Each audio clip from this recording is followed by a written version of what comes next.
There's a wild amount of misinformation about the $40,000 ADU grant. To get access to the $40,000 grant, you have to refinance your house and get a construction loan out.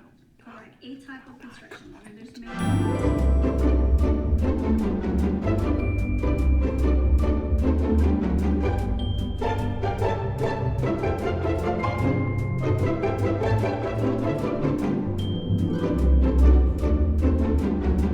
Number one, yeah, you do not have to refinance your first mortgage.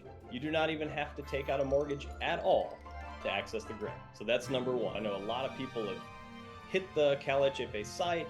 They called, I've seen these posts. I've called every lender and every single one of them said I had to refinance. Like, you absolutely do not have to refinance. If you love that 2.5% interest rate you have, keep it. And so you can take out a second mortgage. You can do any number of things to access the grant. Number two is just simply really kind of the qualification process. I think a lot of people think that you just have to have perfect credit and all this equity, right? And so specifically, those people that have gotten over the hump of, well, I looked into refinancing, but the lender told me I could only borrow up to this percentage. And then I looked at a line of credit or a second mortgage, and they told me I could only borrow this amount, and it's not enough. Well, again, that's where we come in, and it's that you can access that future equity up front. And again, that's what a RenoFi loan is all about. You can also do that on a first mortgage. There are some first mortgage products like the 203K, like the Fannie Mae Home Style. So if you are someone who might benefit from a refinance, I would absolutely encourage you to look at those products as well. But for that individual that does not want to refinance, then definitely take a look at the type of product that we offer, so you can actually access these funds. I do get a question of if there's multiple people in a household. So let's say husband and wife or significant other or domestic partners, however your layout is, and it's causing the income to exceed. We can, as long as one of the participants is on that grant deed, we can use one of them to make the grant happen. Okay. I get a lot of people that try to disqualify themselves. And if that's one thing you do not take away, don't self-disqualify yourself. Submit on the application. Let me take a look at it and see what we can do to help the process to get you the grant funds. I have people who say, oh, I've got poor credit. I don't have the best job. I work at, a local retailer. I make, $13 an hour. What does that have to do with anything? Yeah. Nothing. Yep. Don't self-disqualify yourself. Okay. This is money I am trying to actively get out for you. I am a nonprofit. I see everything: bad credit, great credit, wealthy individuals to the lowest impoverished person.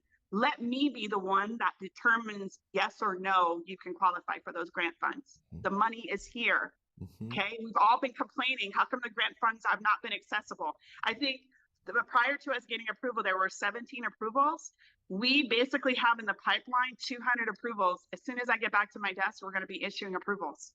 So submit the paperwork. Let us do the qualifying aspect of it. People just think that $40,000 and all of a sudden, like, I've got people, hey, can I buy an Airstream? Like, the whole point of this project is to build more housing units. You could get that Airstream.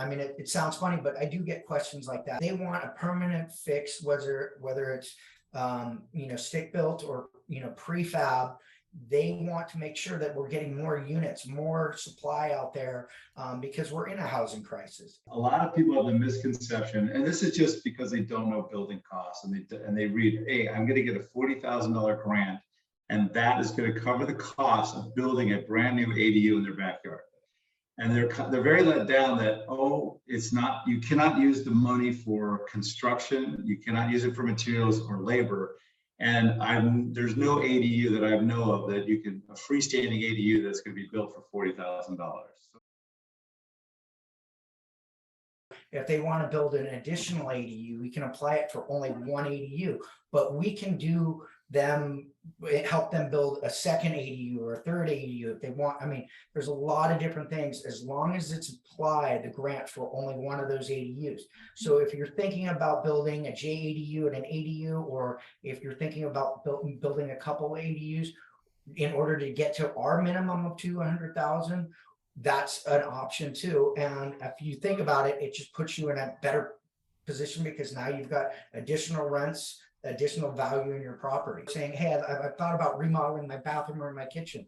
So to get to that minimum of our loan requirement, you know, which is a lender guideline that we have, that's one of the ways to kind of increase the value of your property and do that. But again, only one ADU can be used for the $40,000 grant. So I want to be clear with that. But you can build multiple on your property if you want. Mhm. How does that work if you submit a permit application that includes both proposed units and they don't itemize the fees separately? Is that a problem? Do you need to submit it as two applications? That's a problem. You want to itemize, you have to itemize the fees separately to get the grant money. Cool. Yes. Okay. And it can only be that on one of the ADUs. So you can build whatever your city allows.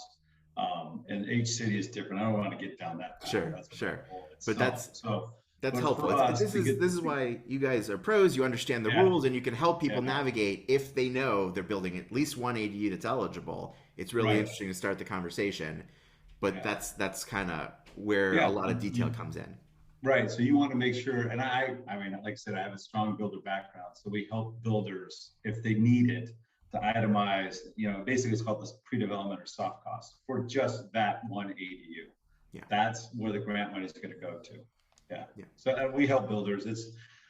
Most builders know how to do budgets and how to itemize and add things under their budget. It's pretty easy. I think that's the first day of builders, how to add on to your budget. Everybody's great at adding to their line. Adding it's on, hard to take away. To subtract.